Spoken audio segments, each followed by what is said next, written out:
पैसा सपोर्ट दिनु न अर्को महिना दाइले पठाउँछु भन्नु छ त्यसपछि 1000 दिन्छु नि कति सपोर्ट दिने के भाइ तँलाई पहिलाको पनि पैसा देखाएनस् तैँले दिन्छु भनेर हेर त्यत्तिकै चाहिँ म सपोर्ट दिन सक्दिनँ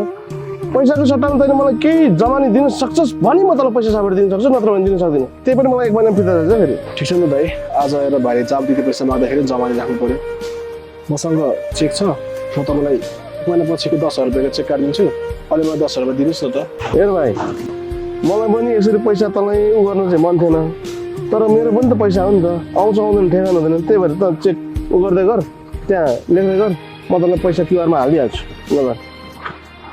तर 1 महिना पछि स्योर चाहिन्छ है मलाई पैसा नत्र भने फेरि म तेरो चेक बाउन्समा हालिदिन्छु नि फेरि खै दाइ तपाईँले पैसा पठाउँछु भन्नुभएको पैसा पठाउनु भएको छैन महिना भइसक्यो छैन भाइ अहिले ए हो दाइ ल ए भाइ महिना भइसक्यो त यार खै त तैँले पैसा दिन्छु भने चेक बाउन्समा हालिदिउँ म होइन किन चेक बाउन्समा हाल्ने र मसँग पैसा आइसकेको छ म तपाईँलाई दिइहाल्छु नि खै दिनुहोस् त क्युआर ए भनेपछि तँलाई दाइले पैसा पठाइदिए हो होइन दाइ दाइले 2 पैसा छैन रे अर्को पालि मात्र पठाइदिन्छु भन्नुभएको छ अनि कहाँबाट आयो त तँलाई पैसा पैसै नहुने मान्छे त कसरी फिर्ता दिन्छ त मेरो पैसा कसरी हुँदा मैले त्यो बनिपाको प्याराडाइज ड्राइभिङ सेन्टरमा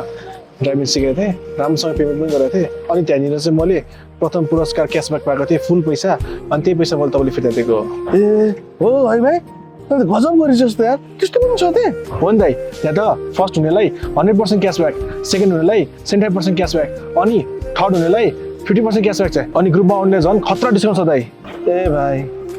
तैँले जे गरिस् एकदम राम्रो गरिस्